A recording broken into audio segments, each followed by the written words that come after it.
안녕하세요, 여러분. 책과 함께하는 3위의 도서탐험 시작합니다.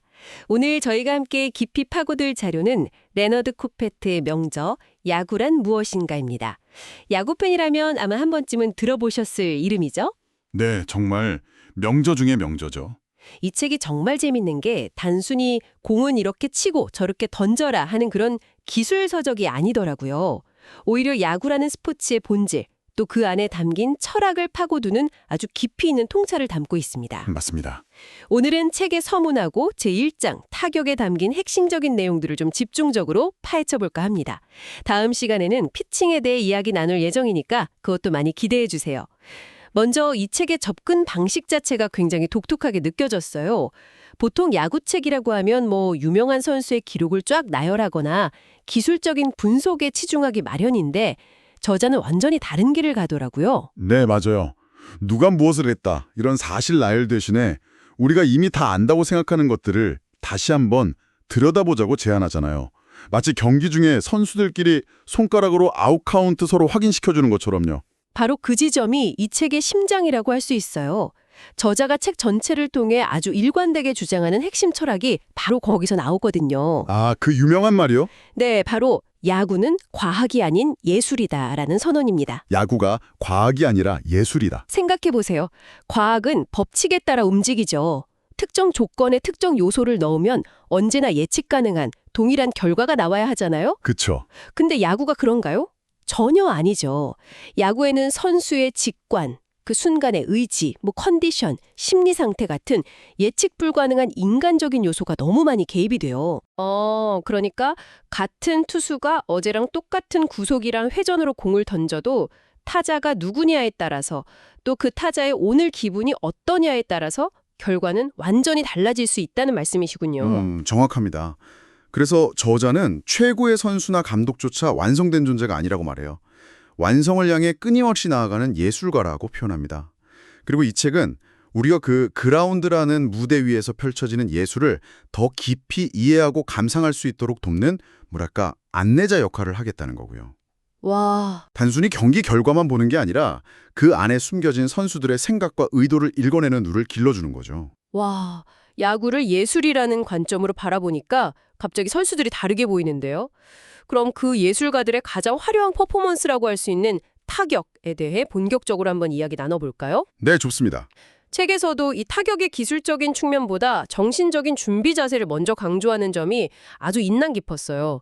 조 페피톤이라는 선수에 대한 일화가 나오죠. 네, 아주 재미있으면서도 날카로운 일화요. 이 조 페피톤이라는 선수가 타석에 들어서기 전에 감독한테 다가가서 상대 투수를 가리키면서 물어봐요. 감독님, 저 투수 빠른 공이 주목입니까? 하고요. 네. 그런데 감독이 막 입을 열어서 대답을 하려는 순간 페피톤은 그 대답을 들을 생각도 안 하고 그냥 클럽하우스로 들어가 버려요. 아니 그건 그냥 쇼맨십 아닌가요? 주변 사람들 보라고 감독한테 잘 보이려고 나 이렇게 열심히 준비한다는 걸 보여주기 위한 행동처럼 들리는데요. 맞아요. 저자도 바로 그 점을 지적해요. 감독의 환심을 사려는 약삭빠른 행동이었을지는 몰라도 정작 자신의 타격에 실질적인 도움은 전혀 얻지 못하는 어리석은 행동이라는 거죠. 타자의 준비는 그런 보여주기식이 아니라 정말로 자신에게 필요한 실질적인 정보를 수집하는 과정이어야 한다는 겁니다. 아, 이 짧은 일화를 통해서 진짜 준비란 무엇인가에 대한 질문을 툭 던지는 거예요. 그렇다면 타자가 갖춰야 할 실질적인 정보라는 게 구체적으로 뭘까요? 단순히 상대 투수가 어떤 공을 잘 던진다. 이 정도 정보만으로는 부족할 것 같은데요. 핵심은 바로 기억입니다. 책에서 아주 중요하게 강조하는 부분이죠. 타자는 과거의 맞대결에서 그 투수가 자신을 어떻게 상대했는지 반드시 기억해야만 해요. 과거의 맞대결이요? 네. 그게 바로 전타석이든 한 달 전 경기였든 심지어 작년 경기였든 상관없습니다. 왜냐하면 상대팀의 투수, 포수, 그리고 코칭 스태프는 분명히 그 모든 데이터를 가지고 있거든요. 아, 그렇죠. 차트를 보면서 이 타자는 초구에 변화구를 던지면 속더라. 몸쪽 높은 공에 약점이 있다. 이런 식의 패턴을 전부 분석하고 들어온단 말이죠. 기억력이라 흥미없네요. 근데 투수들도 바보가 아니잖아요. 지난번에 당했다고 똑같은 패턴으로 승부하진 않을 텐데 타자는 거기서 한 수 더 어떻게 내다봐야 하는 걸까요? 과거의 기억이 오히려 독이 될 수도 있지 않을까요? 정말 훌륭한 지적이에요. 그래서 저자가 말하는 기억은 단순히 과거의 사실을 떠올리는 수준이 아니에요. 그 기억을 바탕으로 상대의 다음 수를 예측하는 단계까지 나아가야 합니다. 예측이요? 네. 지난번에 내가 저 투수의 슬라이드를 안타로 쳤으니까 이번 결정적인 순간에는 슬라이더 대신 직구를 던질 가능성이 높다. 혹은 상대가 내 기억을 역이용해서 허를 찌르려 할 것이다. 처럼요. 타석에 들어서는 그 짧은 순간에 이런 치열한 수싸움, 고도의 심리전이 벌어지는 겁니다. 와... 이게 바로 타격이라는 예술의 첫걸음인 거죠. 결국 타석에서의 심리전은 나 혼자만의 싸움이 아니라 팀 전체의 승리랑 연결되는 거군요. 여기서 그 유명한 팀 배팅에 대한 이야기가 나오죠. 그렇죠. 자신의 안타 하나보다 팀의 득점 확률을 높이는 플레이가 더 중요할 때가 있다는 거잖아요. 네, 저자는 아주 명확한 숫자를 예로 들어서 설명해요. 아무리 뛰어난 사할 타자라도 안타를 칠 확률은 40%에 불과하지만 주자를 진루시켜야 하는 특정 상황에서 감독이 타자에게 기대하는 성공 확률은 90%에 달한다는 겁니다. 90%요?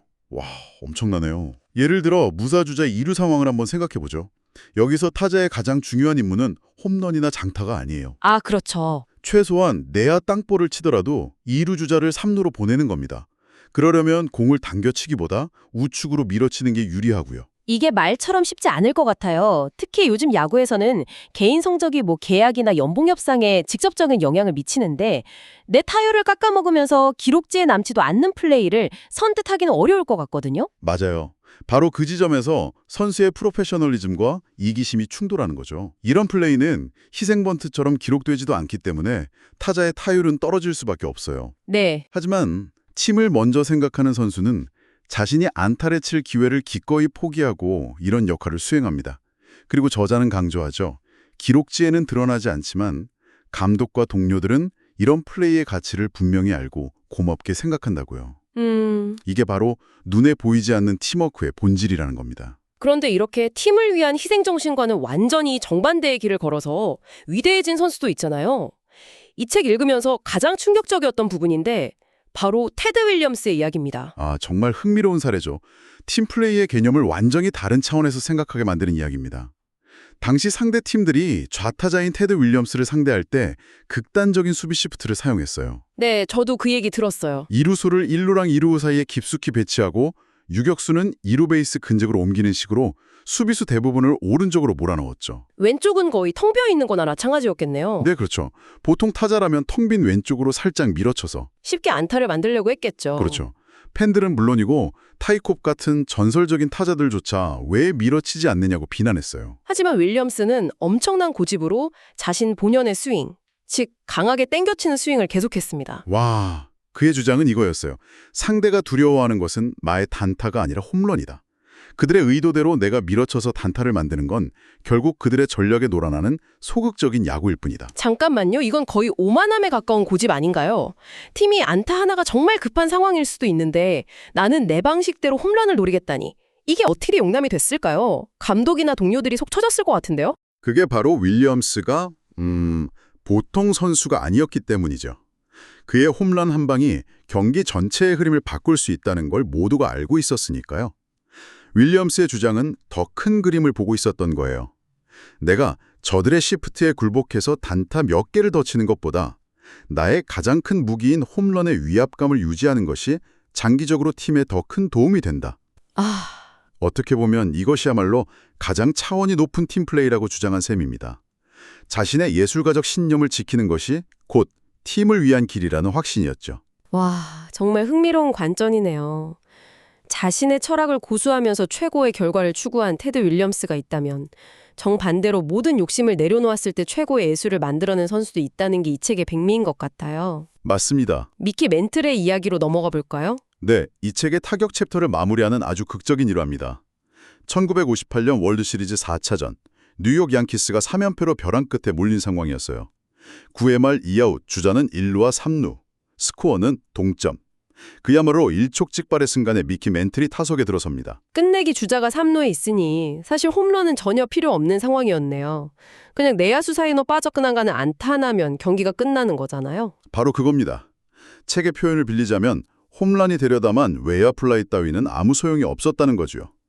만약 멘틀이 홈런을 노리고 크게 스윙했다가 뜬공으로 아웃되면 그대로 경기는 끝나고 양키스는 4연패로 수입을 당하는 최악의 상황이었어요. 생각만 해도 끔찍하네요. 그래서 멘트는 홈런에 대한 모든 욕심을 완전히 버립니다. 그의 머릿속에는 오직 한 가지 생각뿐이었어요. 어떻게든 공을 맞히자. 짧고 강하게 배트 중심에 맞히기만 하자. 그런데 결과는 그 누구도 예상 못한 끝내기 홈런이었죠. 가장 필요 없다고 생각했던 결과가 터진 거잖아요. 그렇죠. 욕심을 버렸더니 가장 원하던 것보다 훨씬 더 큰 결과가 나온 셈인데 이건 대체 어떻게 설명해야 할까요? 그냥 운이 좋았던 걸까요? 저자는 이걸 역설의 미학이라고 설명해요. 멘틀이 홈런을 치겠다는 과도한 욕심을 버리자 오히려 어깨와 팔에서 불필요한 힘이 쭉 빠졌다는 겁니다. 아, 힘이 빠져서요? 네. 과도한 욕망이 우리 몸을 경직시키는데 맞히기만 하자는 가장 순수하고 본질적인 목표가 그의 몸을 가장 이상적이고 자연스러운 상태로 만들어준 거죠. 그 결과 그의 스윙은 물 흐르듯 유연해졌고 배트에 정확히 맞은 공은 우측 스탠드 상단에 꽂히는 장쾌한 끝내기 홈런이 됐습니다. 듣고 보니 정말 소름이 돋네요. 저자는 타자의 욕심이 단순히 기록에 대한 것뿐만 아니라 팬들에게 남성미를 과시하고 싶은 심리적인 것까지 포함한다고 지적하잖아요. 네, 그런 모든 잡념을 버리고 가장 순수한 목표에 집중했을 때 비로소 최고의 예술작품이 탄생한 극적인 순간이었네요. 맞습니다. 오늘 살펴본 것처럼 책 야구란 무엇인가는 타격을 단순한 기술이 아닌 기억력과 예측력, 팀을 위한 희생정신, 그리고 아주 미묘한 심리 상태가 어우러진 고도의 예술행위로 묘사하고 있어요.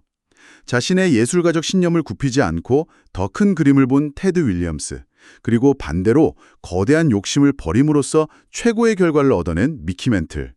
이 두 전설의 이야기는 이 책을 읽는 우리에게 아주 흥미로운 질문을 던집니다. 비단 야구뿐만 아니라 우리 인생의 중요한 승부처에서 우리는 과연 언제 윌리엄스처럼 자신의 원대한 비전과 신념을 고수해야 하고 또 언제 멘틀처럼 가장 단순하고 본질적인 과제에만 집중해야 할까요? 우리가 오늘 다룬 내용이 책과 다를 수 있으므로 자세한 내용은 책을 구입해서 읽어보시기를 적극 추천드립니다.